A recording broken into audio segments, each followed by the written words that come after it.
And you're going to put the intro in, right? Yep. Okay.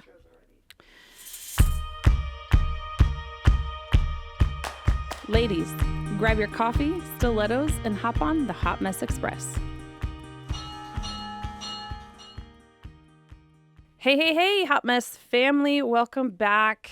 All right, so as you all know, we're slowly but surely getting these episodes out to you. It's exciting but nerve-wracking as we do each episode. So stick with us. I'm loving it. Hopefully you're loving it too. So today I have a special guest with us. She is a very, very good friend of mine. She's near and dear to my heart, and she's going to be sitting with me. We're going to be asking her some crazy questions, getting her crazy answers in this episode. So just going back, looking at the last episodes and listening to them, you can tell, maybe you not, me so much, or maybe you can't, but I can. The difference in my attitude and mood throughout the whole thing. You can tell when I'm nervous. So I'm letting you guys know this as it's a vulnerable aspect for me. And today I put that out there because our guest is right there. It's our first time on a podcast. So know that it's okay to be vulnerable. It's okay to be a hot mess. Okay, so let me put you into the framework of kind of what we're going to be talking about today and why we're talking about it and how it includes Bree. So Bree, welcome. Thank you for coming on. I appreciate you. Thank you for having me. In early 2000s, now we're going to age ourselves here for a hot minute. In the early 2000s, you know that I got married, stationed in California. Prior to getting married, the boyfriend / fiance at the time, easygoing, happy, affectionate person. And then the boy, and I say boy because he is not a man, I married legit was none of those things, right? So from the night that we said I do up until many years later, and I'm going to say even currently, he's angry, unhappy, controlling, abusive in more ways than one. And so you were there for a good portion of that. And so part of the reason that I bring Bree on is I kind of want to give you guys an outsider's perspective on kind of what I went through. And then now fast forwarding it to 23 years later, Bree and I reconnecting and how Bree sees the difference in me and the difference in the situation and how I handle things and what goes through my mind. And so Bree she is a phenomenal wife. She's a phenomenal mother. She's a proud veteran. She's the wife of a first responder. So you guys all know that's my heart. And not putting any more emphasis other than freaking amazing. She is a beautiful friend. So yeah. So, all right, Bree. Okay. When I met you, I was pregnant, right? I was living in a nightmare, and your beautiful soul saw me and we became instant friends. Instant. So do you remember the day that we met? I remember you coming to work for me in the supply office. Oh, how roles have changed. Oh, yes. Very. Yeah, you were shining. I mean, you were just a good person. I could tell immediately. I could tell in some aspects you were reserved. Hadn't quite gotten to that level yet. The military level? Yes. But, yeah, I do remember. So while becoming friends, you, in the beginning, remember you just said, you were shining. So as I became more comfortable around you and started working for you, what are some of the changes that you saw? And again, I know I'm aging you and we're going back 20 some odd years, but It was a to the while best ago. of your recollection. You were more reserved then than you are now, for sure. You were in a shell. You were timid. You still had a big heart, but I don't think you knew how to filter that out, maybe because of the things going on at home that I didn't quite know about during the initial time that we spent together. Yeah. So, I mean, I know there was something there, but, you know. At what point do you think that you saw it really dramatically change for me? Like in the positive or the negative? Mm-hmm. Almost, you know, we started hanging out outside of work. And I know you came to me because you were having some marital issues and you confided in me. And as your sergeant at the time, because I had to take on that role, I needed to figure out how I could help you and assist you. It was almost, I would say, about a month into our friendship, maybe. I recognized that there were some issues at home. I don't know that you were too totally comfortable talking about it yet, so it came in little small increments. But I was starting to piece it together fairly fast, and I knew you needed some help. So do you remember the gosh, was it the Halloween party at my house, or what was it? It was a party at my house. Do you You remember? did have a party at your house, yes. Okay. Yes, that was the first time I witnessed firsthand, not just from what you were telling me, but witnessed firsthand what you were going through. So I don't remember what type of gathering you It had. was something. It was either Halloween or Thanksgiving where you had invited me Yep. over. Yep. And I definitely saw firsthand at that time what you were experiencing. So so for me, that party stands out a lot when I go back and I think about my traumas. So again, I know it's a long time ago, and we all have certain aspects where we kind of compartmentalize things that happened. But what during that did you notice or did you see firsthand that you were like, what is going on? I saw Jeff's anger. And being that I was once in a position similar to yours, I won't go into it, I recognized it. He was very abusive in his mentality towards you. And I could tell that you were, again, timid and scared to be in that relationship.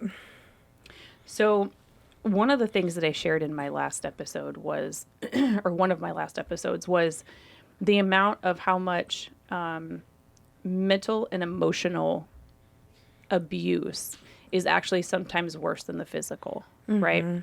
Now, in this particular relationship, it was all, right? I think that was the first time in my whole life where it was like all encompassing.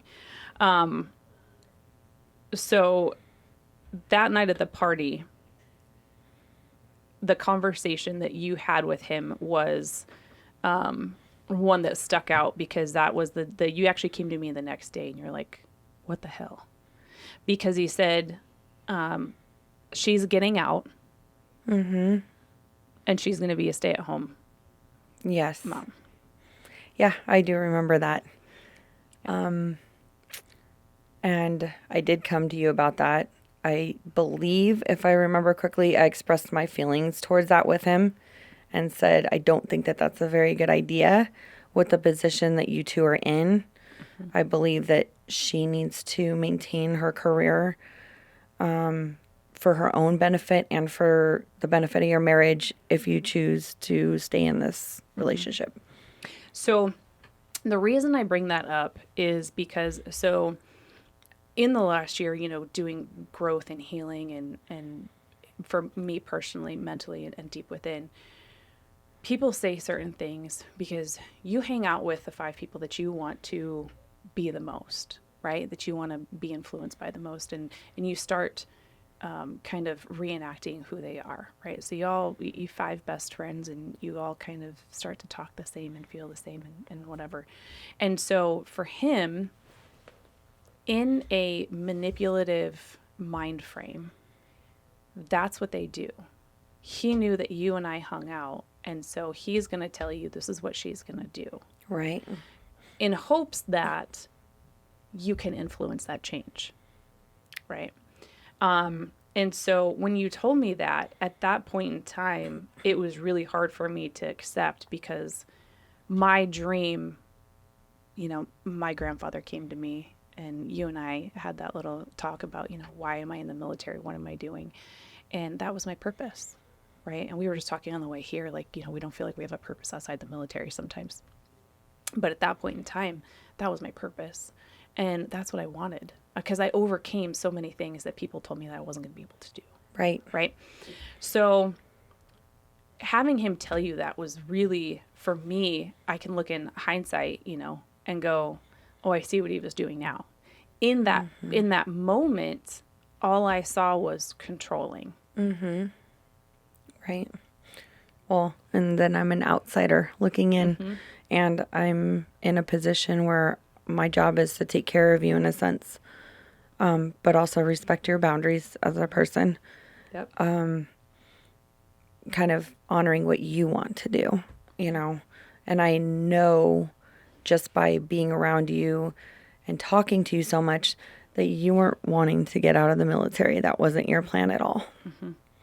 So it's one of the things I love to do is self-reflection.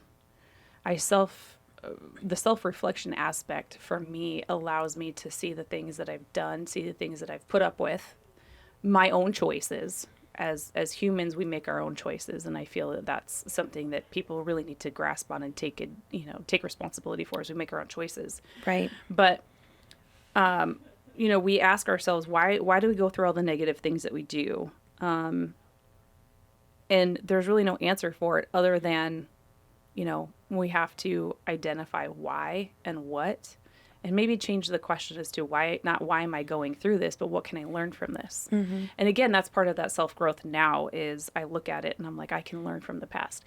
Now my fabulousness had not figured that out until this last year, again, 20 some odd years later. So I've continued to make the same cycle, right? But I've noticed that, and I am self-identifying. I allowed that cycle, and then I've allowed a couple more cycles to continue. But growth-wise, it's important that we identify those. And it's good that we identify from another perspective, an outside perspective, because you've known me for a long time, right? A long time. So you have seen during that, the aftermath. Yeah. All the way up until now. And there was a chunk of time where you and I being military, moved all over. Right. That we lost connection. But we jumped right back in as if nothing ever happened. There's no time. So what to you did you see in the aftermath of when I finally got out? I saw you not struggling mentally, not struggling physically, more happy. You've always been mature for your age, I noticed, and that's probably why we got along, because there is such an age gap there between us. You're aging yourself. Be careful. That's okay. That's all right. I'm sure most people can tell.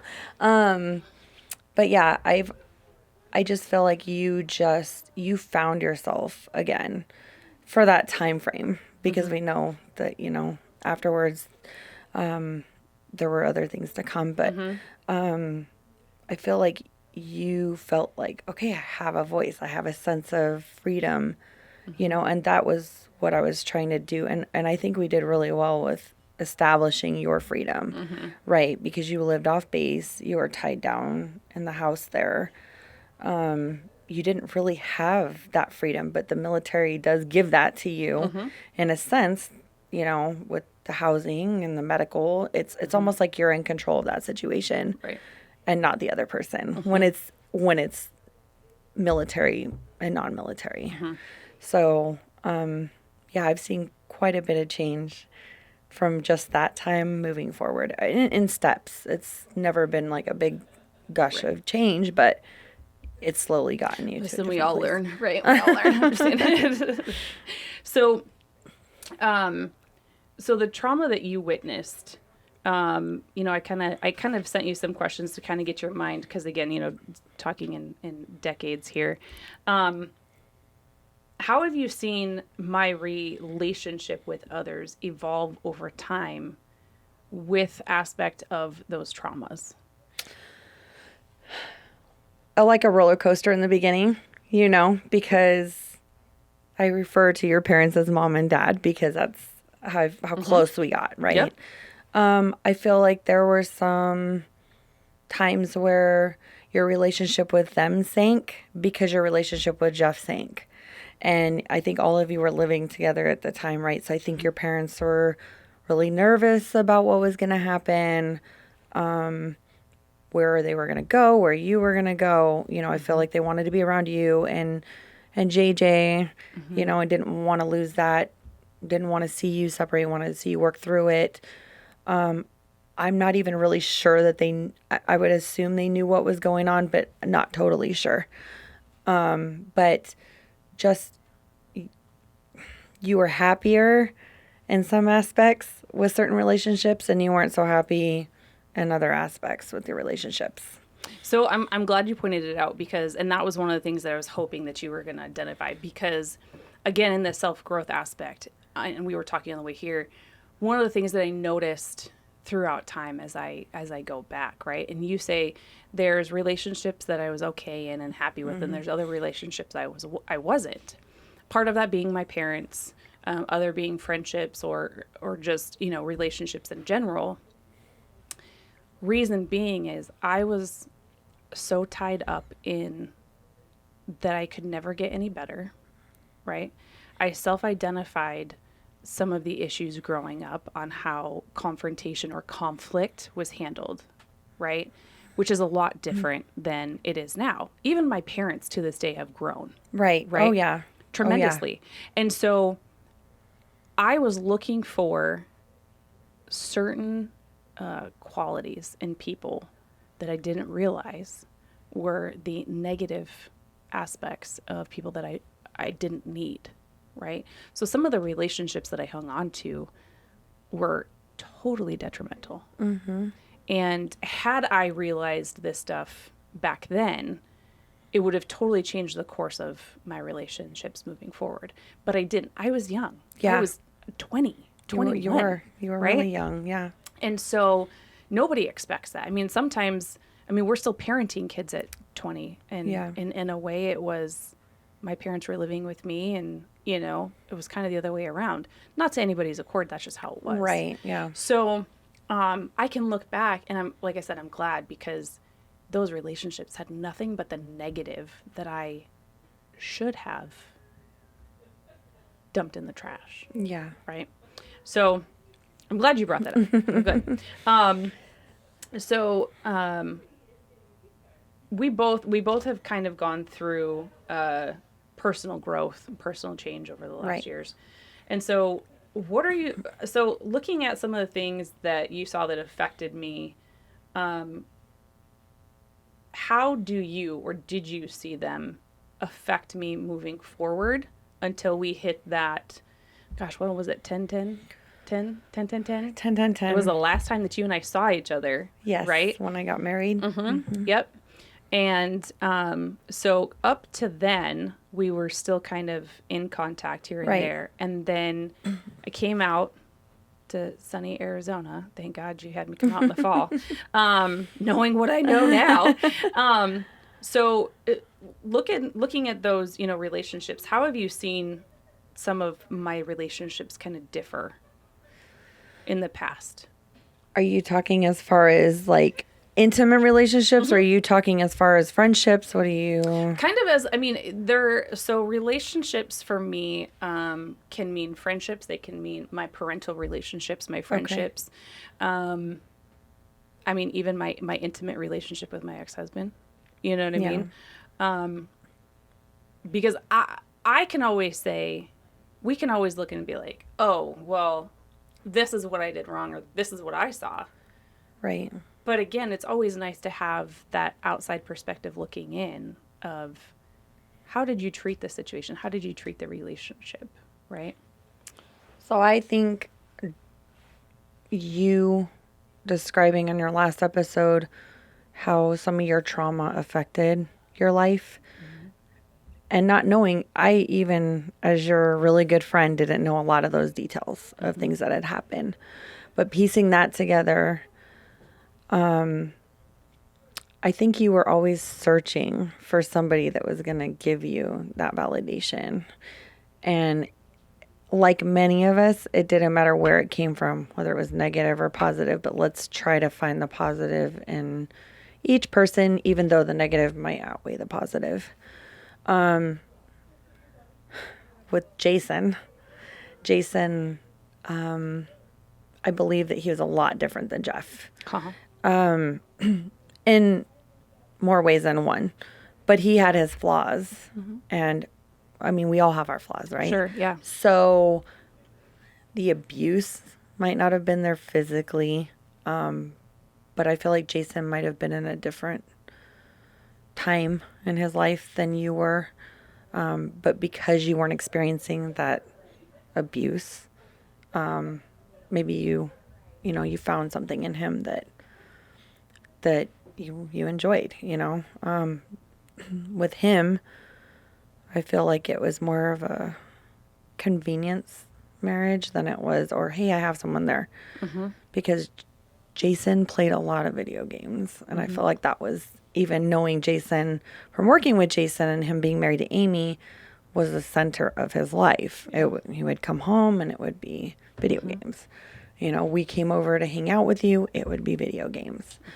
And so I feel like a lot of his attention was diverted towards that.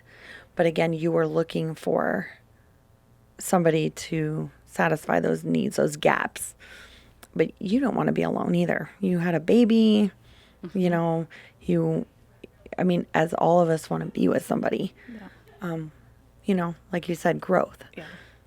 So it's really good that you pointed out that, with Jason and talking about validation. So one of the cycles that I have learned, right, this year is kind of what happened in the first and what happened in the second, right? Number one was totally different than number two. Right. As where in the first relationship, I was getting so much negative attention, but it was attention. Right. So my feelings were not validated. My voice was not validated. I was not living the life that I wanted, but I was living it because somebody was paying attention to me and somebody was giving me, again, attention, just happened to be negative, right? Right. So when I left, when I finally said enough is enough, I can't do this anymore, and I met Jason, it was convenience. He was a great dad. Yes. Phenomenal dad. But what I didn't get from him was the attention. Yes. Right? The positive. And even the negative. And Jason's not a negative type person, right? No. So very quiet. Yep. But for that relationship, it was, I just need attention. Right. Touch me, talk to me, yell at me. I don't care, right? Because we were both of us had went through so much trauma. Jason had dealt with, being deployed and that trauma in itself. Right. And then his ex and their trauma, you know what I mean? And their relationship, as to where we were both like, okay, we physically have somebody and we're okay. Yeah. But both of us mentally had a wall up. And that wall for him was a lot different than the wall was for me. And he wasn't recognizing his trauma. Right. And wasn't dealing with it. I didn't recognize my trauma and I wasn't dealing with it. I just recognized the surface level stuff, right? I was getting beat. I was getting locked in closets. I was getting, phones bashed in the whole 9 yards. I had to leave. Why? Because I'm pregnant. I have to survive for my baby. Right. So then I step out and I get into this relationship with a very quiet individual. And I'm like, dude. Like one aspect to the other. Literally, that's, like one extreme. And so, I look back and I was like, man. And so our relation, like his and I's relationship went like this. Yes. He was gone all the time. Right. Again, no fault of his own, but that didn't help our marriage at all either. And then when he was home, he wasn't mentally home. I would constantly do stuff with the kids, and where was he? Yes.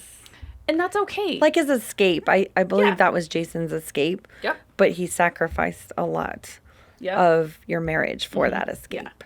Yep. And him not being able to deal with his trauma either totally didn't help. And I'm going to say at night. I'm not going to say in the bedroom. I'm going to say at night, because when he slept, Jason didn't sleep. Yeah.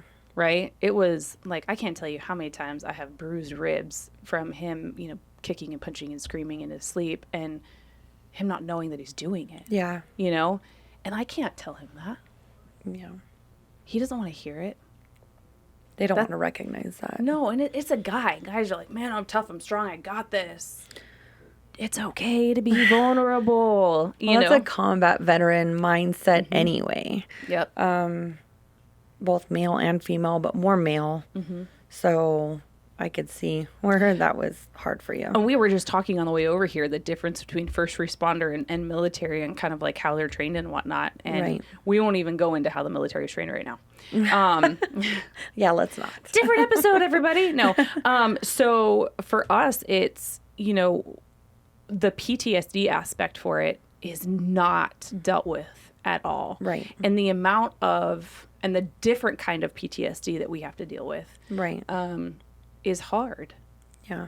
You know, again, first responders, okay, we've dealt with it, we're done, we're moving on. We were just talking. Why do they ever though? No. But again, like, they're not, that's how they're trained. And for military, it's like, okay, we've seen all of this. We didn't have the ability to shut it off, and now we're required to shut it off when we get home. Yeah. And there's no help. So going through both of those, as a spouse and as a member myself, I'm like, dude, how do you deal with this? So for me, I feel like I just kind of tossed in the towel and said, I can't. You know, I can't do it anymore. And I was searching for that validation from him of, like, I need you. Yeah. And so, so that, yeah. And what about now? Let me ask you now. What do you see now? I see a outgoing, ambitious, and happy Cassie. I do. I mean, we all deal with stuff, you know, in our lives that we may not show to everybody. But as far as you talking about your feelings or being able to say how you feel, that's an option now. You know, does it always breed the best responses from people? No, but you're independent. I can't describe ambitious anymore. You're just ambitious. You're a go-getter. You're wanting to live the life that you never got to live, and now you're able to do that because it doesn't feel like you have these negative, you know, influences. So there is, and you and I know, because you're one of my best friends, you know that there's still a lot of negative that's sitting in, and we won't name names or anything like that, but there's still a lot of negative. Right. How do you see me deal with the negative? I see you trying to make it work. The circumstances now are different. I see you making an effort because you know it's worth it. But I feel like that doesn't hold you down anymore. You have that independence regardless of the negativity, which in the past when you were experiencing negative, it was, hey, I'm going to like shut down. I'm going to recluse, you know, being able to get you on your, I think the military can be accredited for a lot of your independence, the beginning of your independence journey, not that you experienced everything right away, but I think that's where you learned to gain your independence. I think that's where a lot of us learned to gain our independence. I just see you very just. I don't let the negative hold me back anymore. No, you keep going. And that's the one thing I do admire about you because we're different in that aspect. It's, you know, when I experience negative, it affects me in so many different ways. When you experience negative, I couldn't tell walking down the street, but I don't have a poker face, right? So if something's bothering me, you're going to know. You? No. It's like, I'm smiling. I'm happy. I'm going to deal with this. I mean, sure, are there times where I can tell something's bothering you? Yes, because I've known you for long enough, but not all the time. Right. I could tell all the time in the Before. earlier years. Yeah, I could tell all the time. Hey, something happened last night. Something's not right. Now I can't. So one of the reasons that you can't now is because I finally realized that there's a choice, and that choice is mine. People cannot and should not be controllers of your emotions and your feelings. So if you're mad at me and you yell at me and you scream at me and you tell me I'm a horrible person, it is my choice to look at you and validate that that is how I feel. Right. Or I can look at you and say, okay, I'm sorry you feel that way. That's your choice to feel that way. If I've done something negative to make you feel that way, I do apologize. Let's have a conversation about it. Right. But other than that, it's my choice to be happy. It's my choice to be sad. It's my choice to be angry. It is my choice. And right now, a lot of people that are in trauma situations give that choice and give that angle to the other person. And they shouldn't. And again, it's taken me 20 some odd years to figure this out. Trust me, right? I am not perfect. I am perfectly flawed, as one We of all are. my friends likes to say it. But it's my choice. And so that is something that has been able to free me. Right. And so I definitely encourage everybody, and you and I have had this conversation of, when you're feeling something, feelings need to be validated, right? Because that's an internal thing of how you feel. So when you're sitting down having a conversation with somebody that you truly have a good relationship with, or you're trying to have a good relationship with, whether it be friend, intimate, parents, it doesn't matter, right? Communication is 100% key. Right. Like, I can't tell you, I've watched my parents. My parents have been together for 37 years. Jeez, yeah, that's a long time. Yeah, they're old as dirt. And I hope they hear that. No, I'm just kidding. But I've watched their communication. Now, mind you, when I was a little kid growing up, a little bit into my childhood, my parents would yell and scream at each other. And I had a therapist ask me, she's like, okay, how is conflict resolution in your house? And I was like, do you really want that answer? So conflict resolution in my house was yelling and screaming and then part ways to calm down, right? After the fight. And then they'd come together afterwards and talk it out. Right. Now, mind you, as a child, all you hear is the yelling and screaming. You don't hear the resolution afterwards, right? Right, Where yeah, exactly. They've calmed down, they've picked up the pieces of whatever plate or, whatever they've done or hole that they're patching and come to that.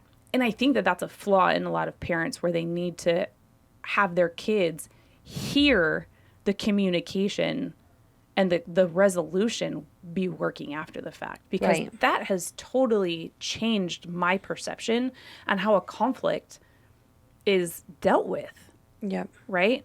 And because I will stand there and I will keep poking, right? I'm that poker. Like, you're not leaving until this shit's figured Until out, it's resolved. right? Yeah. And that's been a huge issue in every single one of my relationships. Well, I could see that and how that stems from your past. You want things dealt with. You don't want Yeah. to sweep them under the rug, because then you're back to square one. And who knows what type of situation you're putting yourself into when you do that. Right. I feel the same way, Yeah, after all those years, you don't want to, if you've taken 10 steps forward, what human on this earth wants to take 10 steps back? Yeah. Nobody. Yeah. Right? You started climbing this mountain, you've gotten so close. Nobody wants to fall back down to the bottom. Right? So for me, I really looked at that and I was like, dang, that's, it makes me want to reach out to a lot of people and be like, I'm so sorry. Yeah, you right. know, because I get not everybody can be pushed. And everybody deals with conflict differently, right? There's certain people that conflict is, let me just sit here, be quiet, because as soon as they're done yelling and screaming at me, everything will be fine. Right. Right? That is the worst, right? Because that to us looks like pick it up, sweep it under, okay, I'm we're not good. dealing with it. Right. And then, okay, what's next for today? Right. So for me, the conflict, that's how I dealt with conflict, right? And so whenever there was an issue, it wasn't about actually dealing with the resolution and getting down to the nitty gritty. It was who's going to have the last word and who's going to win. Right. Yeah. I have to catch myself now sometimes where I'm like, really, dude? Yeah. And I'm like, okay. So what you're saying, I'm validating, right? Like Right. I've got to stop because it's a growth thing. Yeah. So, but I want people to understand and realize that it's okay. You know, having those issues is okay. You just have to realize, like, how do you deal with conflict? Are you going to self-identify?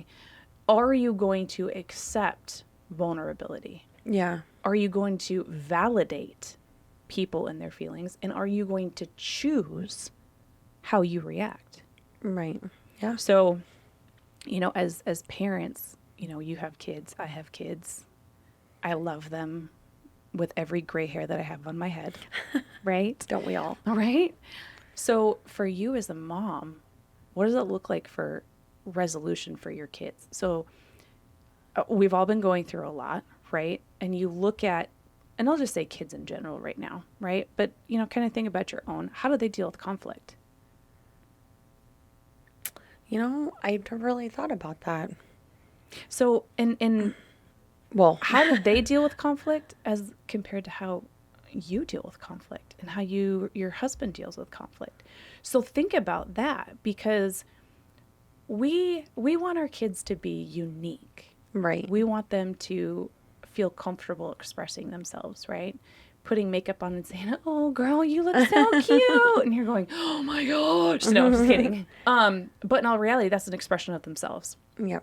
And so, being on the growth journey, I really encourage people to sit back and let their kids write their own stories, Yeah, I agree. right? I agree. And I do see how each of them are unique, right? But I do see how they represent us. Like Yes. my youngest and my second oldest are a lot like my husband. My son and my oldest is a lot like me.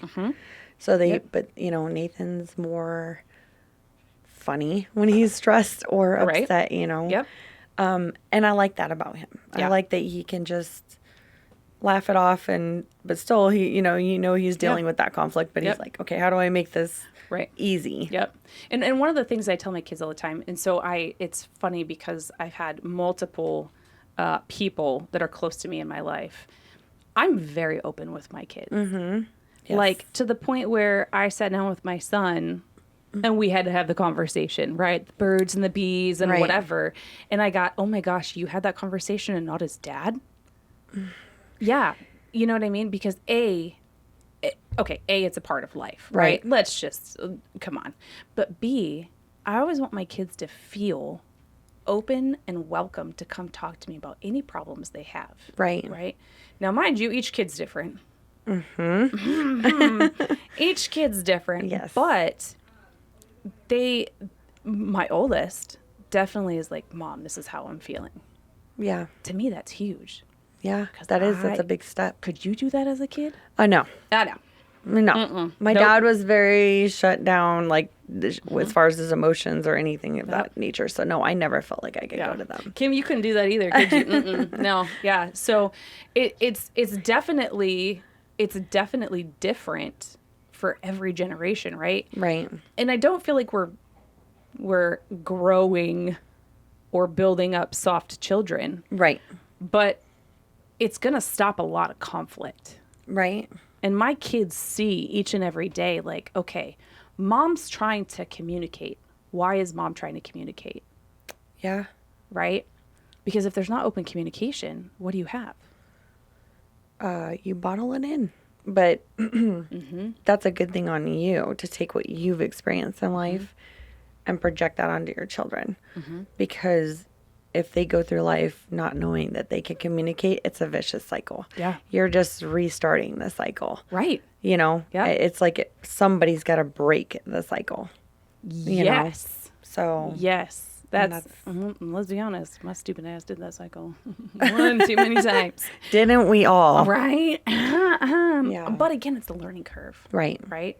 So yeah. So I definitely, I love that you brought that up, because I was like, man, that was one of my like biggest aha moments. And I'm like, Yeah. How are my choices affecting my kids? Yeah. And how can I change that now that they're teens? Thank God I got a little one that, I can start all over on. Yes. But just kidding. A lot different of a situation too. So you're, so I asked you, I sent you the other one too, is there anything from past relationships that are different now, as far as friends and, personal, intimate ones? And you look, and I want you to look at my friendships, specifically, right? So in the past, it was very, I would say, superficial. There was only really a couple of people that I had like in my little circle, That you were close to. right? And I've always been a giver. However, not as maybe genuine and not as much as I am now. Right. So when you and I have conversations about our friendship, how is it different now? Like, how is our friendship different now than it was from then till you got married? Definitely the roles are reversed, like we talk about, right? Who's the boss now? I No, now work for you. It's not, yes. You're just more happy to be around your friends. You had a lot of reservations too, going out and doing things, especially being a new mom and stuff like that, and your first child, Do you feel like our friendship is completely different than it was? Yes, in a good way. Like, it wasn't ever bad. It was never, there was never any negative other than, or we had a couple of disagreements here and there. What? Who doesn't, right? But communication wise, definitely. Like, you've always been able to communicate with me, but now it's so much more than that. You're able to really tell me everything, whether it's good or bad, And remember when I moved here, right? Yeah. So we're going on 4 years now, right? Yeah. So remember when I moved here, communication between Us. was crap. I think that was both of us because I'm at a different stage in my life where I've now been on deployment. I've come back. You've been, living your life in Michigan. We come back, and you and I had that break where we didn't get to know each other's part of the life for a while. So the way we were able to communicate was so different. And I think it caused friction in the beginning, but then you taught me, hey, this is how we should talk. And, that was a gift to me. Like, okay, I need to sit back and reflect and think about how am I communicating? Maybe I'm wrong for once in my life, mentality wise. I will not tell your husband that you said that because you are never wrong. Boy, He knows I admit I'm wrong sometimes. But legit, there's been a huge growth between you and I in the last 4 years. Yeah. And a lot of that comes from that self-growth aspect of, you know what? I need to validate what Bree's going through, right? Because we each have our own little things that we go through. And there was an aspect where selfishness was living. That was my life, was selfishness. Yeah. And I don't mean like me particularly, like my whole situation was nothing but selfishness. And as soon as it got identified, what happened? Yeah, everything was like golden. Crap just flip-flopped, and we're like, oh, okay, like I'm no longer going to allow selfishness to control my world, right? Right. And so literally, gosh, we stopped talking for what? Almost a year, wasn't it? 2010. No. So when I got back, so it was February of 21. Oh, you're talking about when you moved here to Arizona. I I was a little confused because I know there was a break in us not talking just because of life. Yeah, just life in general. But it was about a year. Yep. So it was right before I got pregnant, and then right before I had her. Yeah. Well, so it was, okay, so February to November because you guys were at the baby shower. So Yeah. 9 months. Little, yeah. So pregnancy. Still, you it's know? still a long time. The pregnancy is long, yeah. So there was 9 months where you and I were able to grow and we were able to see like, okay, this is really now who Bree is. This is really who Cassie is. Right. And then we were able to come together. So again, conflict resolution, right? And it was all about, okay, it's okay that people take a step back and say, hey, you know what? I just need a breather. Right. And we respected that. We didn't, and when we came back, we're like, okay, listen, like we both admitted our wrongs. We both admitted being dumb, right? I refuse to take responsibility for men, just for the record. I'm just kidding. But even, Dusty was like, yo, sis, I'm sorry. And so, which is huge for him. It is huge, definitely huge for him. And so growth is ever evolving and it's ever changing. And I think people need to remember that you never stop growing. And so I go back to my mantra of be better than you were yesterday. And I live by that because there is proof every single day that when you strive to be better and you strive to learn and educate yourself and transform into a better person and realize that God made you perfect and it's you that flawed yourself, right? And then working on those flaws will humble people. Right, yeah. It'll humble them and it'll allow them to realize, you know what? I am not going to do this forever. I am not going to be this way forever. I don't have to be this way forever. Right. I can change. And the change can always be a positive. But again, it's a choice. Right. So, well, Bree, I want to thank you so much for being vulnerable and coming on because I know it's nerve-wracking. Yes. I know my episodes where I'm nervous, I'm like, right? Right? Yeah. Yeah, it is. It's a validation of like, oh my gosh. And I was actually talking to one of my friends today and I made that comment, like, I'm listening to my podcast and I'm going, oh my gosh, I sounded terrible. But other people aren't seeing that. That's exactly what he said. He's like, do you know only 5% actually hear? And I'm going, okay, but there's still 5%. No, I'm just kidding.